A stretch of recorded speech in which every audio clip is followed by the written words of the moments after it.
안녕하세요. 소마테라피 박지영입니다. 오늘 나눌 내용은 본질에 가보지도 못하고 방법론에 매몰되는 치명적인 오류에 대한 이야기를 나눠볼까 해요. 제목만 보게 되면 되게 학술적이고 머리 아픈 이야기일 것 같이 보일 수 있는데 이런 오류들이 우리 일상에서는 너무도 흔하게 많이 일어나고 있습니다. 이런 오류가 개인적인 어리석음에 의해서 개인적인 것에 머무르는 게 아니라 이 전문가 집단, 혹은 이 국가적인 교육 시스템, 뭐 정말 많은 곳에서 흔하게 일어나고 있어요. 여기에 대한 이야기를 해볼까 해요. 주로 이 본질을 파악하고 있는 사람들이 이 어떤 이 무리에서 리더가 되는 것 같아요. 그리고 그런 리더들이 그렇지 못한 사람들보다 성공할 확률들이 훨씬 높아 보입니다. 그러니까 본질을 파악하지 못하고 이 방법론에 머물러 있는 사람들은 대개는 저렇게 본질을 파악하고 있는 사람들에게 리딩을 당하는 이 수동적인 삶을 살게 되겠죠. 그렇기 때문에 우리 삶에서 매우 중요한 이야기가 될 것 같아요. 그래서 오늘 여기에 관련된 이야기를 조금 해볼까 하는데 거기에 앞서서 영상 하나를 조금 볼까 해요. 이 영상 좀 보세요. 이게 도미노 피자의 CCTV 영상이래요. 이게 연출된 건지 진짜 일어났던 일인 건지는 잘 모르겠는데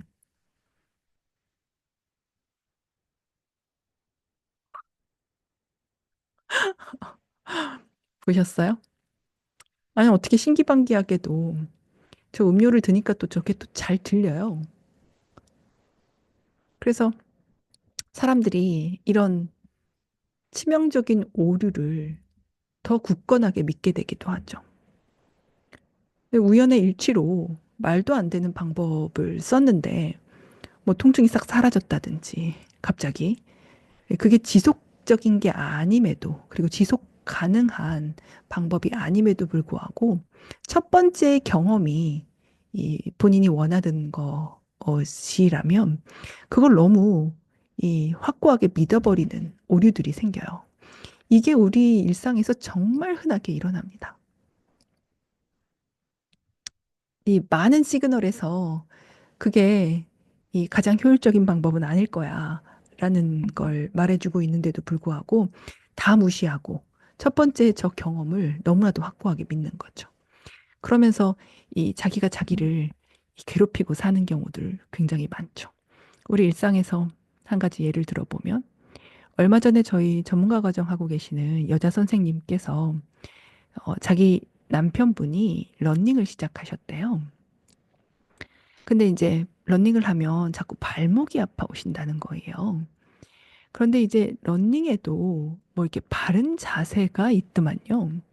그래서 이 바른 자세를 잘 지키고 배워가지고 그렇게 하고 있는데 자꾸 발목이 아프다고 얘기를 하시더래요. 그래서 우리 선생님께서 이제 소마테라피를 배우셨던 통찰로 인해서 그러면 그런 방법들 다 하지 말고 그냥 자연스럽게 본인이 뛰고 싶은 대로 한번 뛰어봐 라는 조언을 했대요. 그랬더니 이 거짓말같이 이 통증이 싹 사라졌다는 이런 이야기를 전해주셨거든요. 이런 경우는 각종 운동센터에서 흔하게 일어나는 일들이죠. 보통 우리가 이제 현대사회에서는 운동을 제대로 하려면 전문 센터를 찾아가서 전문가의 조언을 받으며 자세라든지 이런 방법론들에 대한 가이드를 받으면서 운동을 하는 게 가장 안전하고 가장 효율적인 방법이다라는 개념들을 조금 가지고 있죠. 저는 그게 사실이 아니라고 생각하는 사람 중에 한 명이기는 한데 아무튼 그래서 뭐 이렇게 운동을 하러 가게 되면 여러 가지 이 바른 자세에 대한 정보를 얻게 돼요. 그래서 그렇게 하지 않으면 다칠 거예요. 그렇게 하지 않으면 어, 운동의 효과가 별로 없을 겁니다. 뭐 이러면서 이제 바른 자세를 거의 강압적으로 배워요. 그래서 이제 하게 되죠. 음, 그런데 이런 방법들이 전문가들마다 똑같은 동작인데도 전문가들마다 의견이 꽤 많이 달라요. 그래서 사람들이 그러죠. 아니, 저기 가면 저게 맞다고 그러고, 여기 가면 또 여기서는 또 이게 맞다고 그러고, 도대체 뭐가 맞는 거예요? 라고들 하세요. 네, 그렇게 헷갈리는 가운데에서도 이 전문가를 계속 찾아 헤매죠. 그래서 뭐가 좀 불편하거나 잘 맞지 않고 미심적인 부분이 있으면 나에게 딱 맞는 전문가를 찾지 못해서 혹은 내가 하라는 대로 제대로 하지 못해서 그런 거다라는 생각들을 더 많이 가지고 있으시면서 계속 끊임없이 센터와 전문가를 찾아서 헤매이는 게 이 현대인들의 운동을 이 대하는 태도인 것 같아요. 사실 인간의 몸은 어, 우리 인간이 이 파악해서 알고 있는 것보다 훨씬 더 미지의 많은 것들을 포함하고 있어서 인간이 알고 있는 그 인간에 대한 그 빈약한 지식으로 이 분석해가지고 어떤 방법론이 나온 것들은 사실 이 인간이 자연스럽게 자신의 몸에서 자신의 기능을 통합해가지고 발현되어서 나오는 결과물을 방해하는 경우들이 훨씬 더 많거든요. 그런데 우리는 이제 이 여러 가지 인간의 의도에 의해서 이 많은 기술과 문명을 발전시켰었던 역사가 있다 보니까 이 그런 대상이 아닌 자연계, 인간에게도 그렇게 의도를 넣게 되면 더 많은 도움이 되고 더 많은 발전이 있겠지라는 치명적인 오류를 범하게 되죠. 그래서 본질적으로 가지고 있는 인간이 절대 이해할 수 없는 영역까지 포함되어 있는 이런 자연계의 이 존재 상태를 그대로 자연스럽게 허용하지 않아요. 그러면서 정말 많은 방법론들을 가지고 움직임들을 하고 있죠. 그리고 그것이 이 나에게 도움이 될 거라는 착각으로 인해서 너무 열심히들 하고 있어요. 여러 이 운동을 하는 곳에서 이런 결과들은 너무 많이 발견이 되고 있는데, 이 많은 사람들이 여기에 대한 이 본질적인 이야기는 좀, 간과되고 있는 것 같아요. 그래서 조금, 음, 우려스럽기도 합니다. 아무튼, 이렇게, 본질적인 것을 파악하지 못하고 방법론에 매몰되게 되면, 항상 문제가 발생이 돼요. 보통 움직임센터에서는 이제, 어, 통증이라든지, 네, 불편함, 그리고 움직임이 자연스럽지 않기 때문에 즐겁지 않아요. 그래서 이 건강하려면 꼭 해야 된다라는 이런 이 특별한 이 목표의식 아니고는 운동하러 가기 별로 그렇게 즐겁지 않아요.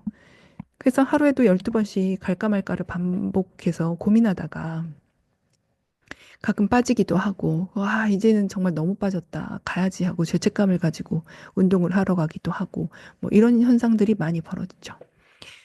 움직이는 게 즐거우면 그럴 일은 없잖아요.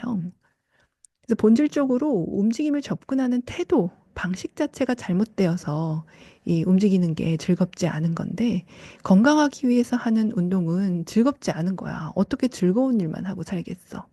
그리고 바른 자세는 항상 불편하고 어려워. 라는 개념, 잘못된 개념들을 가지고 있죠. 보통 이런 잘못된 개념의 끝판왕이 이 입시 체육과 입시 무용하는 분들에게서 많이 일어나고 있는 것 같아요. 제가 이 소매틱을 하면서 이런 분야의 분들을 꽤 만나거든요. 그럼 이 대부분 이런 분들이 소매틱 움직임을 경험하시면서 많이 울어요. 근데 그 이유가 이렇게 친절한 방식으로 이렇게 자연스럽게 본인이 하고 싶은 의도를 담아서 자유로운 퍼포먼스를 낼 수 있는 움직임의 방법이 있는데 나는 여태까지 뭘 한 것인가? 그래도 나름 움직임 분야에서는 이 전공인 거잖아. 전공 분야인 거잖아요. 그런데 이제 완전히 다른 방식의 움직임 접근 방식을 경험하고 여태까지의 자기를 이 폭력적으로 대했었던 이런 많은 방법론들의 회의를 가지시는 분들이 많이 우시더라고요. 보통 입시체육과 입시무용은 어때요? 입시, 합격이라는 목표가 있기 때문에 그 합격, 불합격을 결정짓는 사람들의 시각에 맞춰져 있는 틀에 강압적으로 맞추죠. 그런 것들을 잘 알고 있는, 그런 포인트들을 잘 알고 있는 학원에 가서 선생님에게 요렇게 하면 붙을 수 있을 거야. 라고 배우는 방법론들을 배우게 돼요.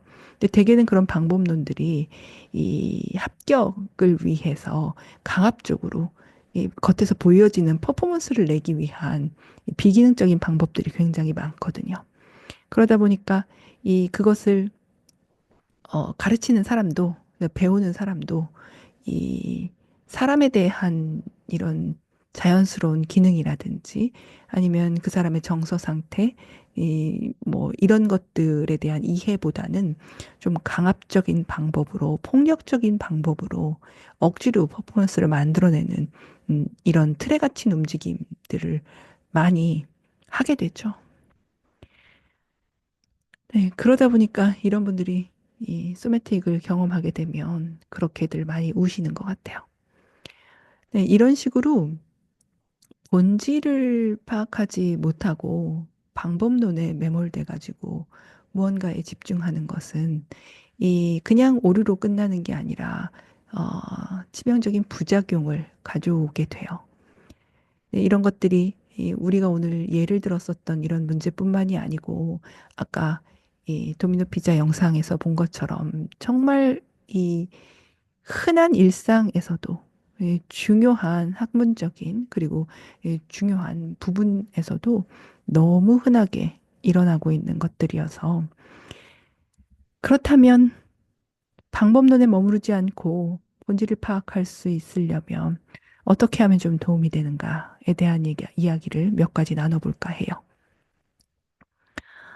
음, 결국 방법론이라는 것은요, 본질을 알고 있는 사람이 그걸 모르는 사람에게 이해시키기 위해서 예시를 든다든지 하는 것으로 이해시키는 방법으로 나온 게 방법론이죠.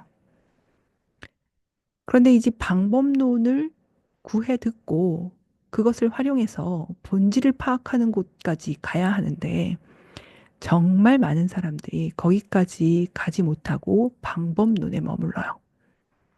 그 이유가 본질을 파악하는 곳까지 가려면 많은 시간, 많은 에너지가 필요해요.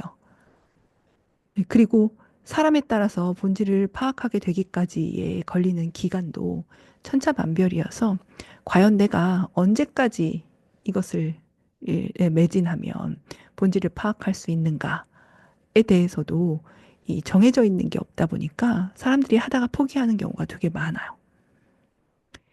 그렇게 하다가 포기한 상태에서 가지고 있는 방법론을 가지고 또 다른 사람들을 가리키게 되면 어떤 현상이 벌어지냐면 그냥 방법론이 원래 본질처럼 오도되어서 전달되는 경우가 많아요. 그래서 이제 그런 사람들한테 방법론을 배운 사람들은 그게 전부인 거예요. 그래서 그게 어, 본질의 실체라고 잘못 알고 배우고 가르치고 하는 경우들도 이 전문 분야에서 엄청나게 많습니다. 근데 이런 보는 시각이 없게 되면 그런데 머무를 수밖에 없게 되죠. 또 가다가 이 자신의 의지에 의해서 포기해서 본질은 따로 있는데 내가 방법론에 머무른다라는 걸 알아차리는 사람도 그렇게 많지는 않습니다. 본질 자체를 이해하지 못해서 방법론에 머무르는 것이 그 본질이라고 착각하고 있는 사람들이 더 많은 것 같아요. 왜냐하면 본질을 파악하고 있는 사람한테 배워도 이 본질을 파악하는 곳까지 가는 길이 너무 멀고, 그리고 그걸 파악하고 있는 사람이 세상에는 그렇게 많지가 않아요. 그러다 보니까 파악하고 있지 못한 사람한테 배우는 경우들이 많다 보니까 본질을 모르는 사람한테 배우는데 본질을 파악할 수는 음, 없거든요. 어려워요. 그게 아무나 되는 게 아니니까. 네, 그러다 보니까 이런 현상들이 너무 많이 주변에서 일어나고 있는데 여기에 대한 심각성에 대해서는 많이 논의되고 있지 않은 듯해 보여요. 네. 그래서 이런 식으로 자신이 무언가를 배우고 배웠었는데 파악하지 못한 것들, 본질을 파악하지 못했었던 것들이 무엇인지 알아차리려면요. 일단 지금까지의 생각과 다른 생각의 전환이 필요해요. 그러니까 뭔가 새롭게 뒤집어서 살펴봐야 되는 거예요. 그래서 의심이 굉장히 중요합니다. 철석같이 믿고 있는 상태가 이 의심으로 바뀌면서 다시 이 집중해서 봐야 하는 거죠. 그래야 본질을 파악할 수 있거든요. 그런데 이런 식으로 이 새롭게 뒤집어 보고 새롭게 이 살펴보고 하는 데에는 많은 에너지가 필요해요. 그렇기 때문에 체력이 너무너무 중요합니다.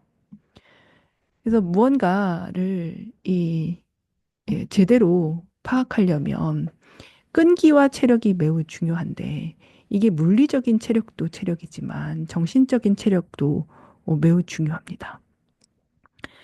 일단은 물리적인 체력은 내가 몸이 아프거나 뭐 이렇게 체력이 조금 안 좋아가지고 그러면 뭔가에 집중할 수가 없죠. 만사 다 귀찮아지잖아요. 그렇기 때문에 이 건강 상태를 건강하게 이렇게 유지하는 것, 이런 것도 매우 중요하고, 그다음에 쓸데없는 곳에 에너지를 뺏겨서 에너지를 소진하게 되는 이런 상태들을 정리를 해야 되죠. 뭔가의 본질적인 것을 깨닫기 위해서 매진하고 싶은 게 있다면 말이죠. 그리고 정신적인 이 체력 안배도 굉장히 중요한데요. 이것은 사람의 여유가 필요해요. 그러니까 우리가 보통 열심히 살아야 된다라는 것들을 사회적으로 많이 세뇌받죠. 그러다 보니까 좀 이렇게 시간이 널널한 걸 못 견디는 사람들이 많아요. 그래서 뭐 이렇게 시간이 널널하면 큰일 나요. 그래서 또 막 뭐 새로운 거를 배우러 다니고 뭐 또 이게 시간표를 비워놓지 않기 위해서 뭘 자꾸 해야 되고 하고 막 일을 만들어요. 그런데 뭔가를 계속해서 배워가지고 얻어서 집어넣는 것만 계속한다고 해서 본질을 파악할 수가 없어요. 본질을 파악하는 힘은요, 여유를 가지고 지금까지 내가 배웠던 것들을 정리하고 다듬는 시간이 필요해요. 이것은 정신적인 여유에서 나오는 거거든요. 그러니까 우리가 정신적인 여유가 없는 상태들의 일상적인 예를 들어보면 뭐 할 게 너무 많은데 뭐 못 해가지고 이거 해야 된다는 압박감을 가지고 있다든지. 그리고 시간이 조금 여유롭고 이렇게 좀 뭘 하지 않는 시간을 못 견디는 거예요. 내가 사람들한테 뒤처지거나 이렇게 살면 안 된다는 이런 강박이 있는 거죠. 그래서 뭘 자꾸 뭘 하려고 그래요. 뭐 이런 것들이요. 그래서 제가 이 교육생들에게 참 자주 하는 말 중에 하나가요. 뭔가를 배우기 위해서 교육을 듣거나 무언가를 알고 있는 사람에게서 정보를 듣거나 하는 상태. 그러니까 뭐 이제 우리가 학교에서 뭘 배우는 것도 마찬가지고 학원이나 아니면 뭐 일상에서도 이 무언가를 배워서 얻어 듣는 상태는 그것을 아는 상태가 아니에요. 그걸 알고 있는 사람이 나 이런 거를 알고 있어라고 하는 것을 들은 상태인 거지. 그것을 알아서 내가 이제 나도 아는 사람이라고 착각을 하면 안 돼요. 그래서 그것을 아는 사람이 되려면 아는 사람이 한 이야기를 듣고 그리고 자기 안에서 소화가 돼가지고 자기의 언어로 그걸 모르는 사람한테 설명을 할 수 있어야지만 이 뭔가를 알게 되는 상태가 되거든요. 그러려면 들은 이후에 자기 안에서 정리하고 소화하고 하는 과정이 매우 중요해요. 그러니까 교육을 듣는 것은 어, 이 정보를 얻어 들은 상태까지만 되는 거예요. 그러니까 이걸 제대로 파악하고 알려면 교육 들은 다음부터 자기가 뭘 했느냐로 결정이 되거든요. 그런데 우리는 어떤가요? 수업 들으면 네, 거기에 대해서 다 배웠다고 생각해요. 교육 들으면, 교육 끝나면 난 이제 여기에 대해서 다 마스터했다, 다 안다, 라고 생각해요. 그러니까 맨날 교육 들어 다니고 뭐 배우러 다니는데 진전이 없는 거예요. 저 진짜 무슨 뭐 이렇게 이력서 한 두세 장까지도 자기가 뭐 배웠는지 정말 많은 것들을 쓰신 선생님들도 많이 아는데 그렇다고 그분들이 그 양만큼 뭔가 지식을 많이 가지고 있는 상태는 아니었던 걸로 저는 많이 기억됩니다. 네, 그러니까 스케줄 관리가 매우 중요합니다. 여유를 가지고 생각의 정리를 할 이 빈 공간을 스케줄에 꼭 포함시켜야 돼요. 이게 얼마나 지속 가능한지에 따라서 본질을 파악하러 가는 시간, 이 속도가 달라질 거예요. 그래서 제가 꼭 추천드리고 싶은 것은 아무것도 하지 않는 시간을 매일 규칙적으로 만드세요. 이건 너무 중요합니다. 그러니까 뭐 책을 읽는다든지 유튜브를 본다든지 무언가 학습을 한다든지 어디를 간다든지 아무것도 하지 않는 상태. 우리 흔히 멍 때리는 시간이라고 하죠. 이런 시간이 너무너무 필요해요. 그런데 현대인들은 이런 시간이 굉장히 시간을 낭비하는 시간이고 인생 허송세월 보내는 시간이다라는 인식들이 좀 있다 보니까 이런 시간을 가지는 걸 좀 부정적인 이미지로들 생각하고 계시는데 저한테는 이런 시간에 본질을 파악하는 것으로 가는 시각이 열렸어요. 그리고 지금도 여전히 그런 시간을 가질 때 본질을 파악하는 것으로의 시각이 열립니다.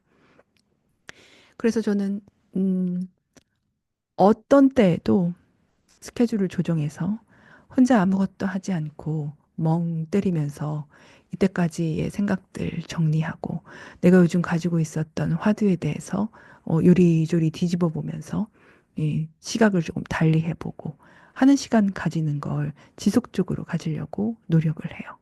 이런 안배 굉장히 중요합니다.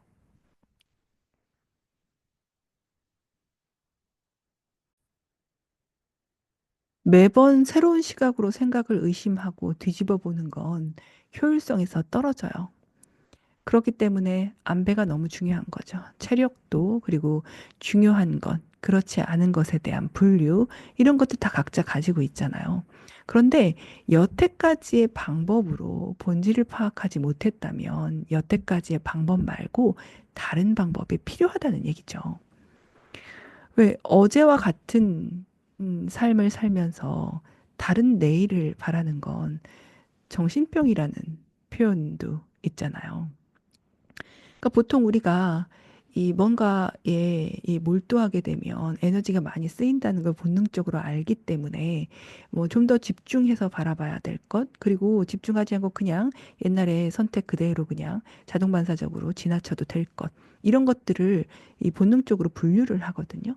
그런데 지금까지의 분류가 본질을 파악하는데 에, 가닿지 못한다는 얘기잖아요. 그럼 그 분류를 다시 봐야 되는 거예요. 그러니까 본인이 지금까지 별로 중요하지 않다고 흘려보냈던 것을 다시 중요한 포인트 쪽으로 분류를 다시 해서 다시 살펴봐야 하는 거예요. 그리고 거기에 또 새로운 무언가가 필요하다고 판단이 되면 그 새로운 것을 다시 얻어 구해서 또다시 자신의 생각을 좀 더 의심하고 뒤집어 보는 이런 작업이 필요한 거죠. 그래서 생각보다 무언가의 본질을 파악하는 건 시간이 꽤 많이 걸리고 체력이 정말 많이 소모되는 이런 일이에요. 그렇기 때문에 이 세상에는 어떤 한 가지의 이 본질을 파악하고 있는 사람이 그렇게 많지 않아요. 예, 그래서 본질을 파악하고 있는 사람들이 그런 사람들을 리드하는 리더가 되죠.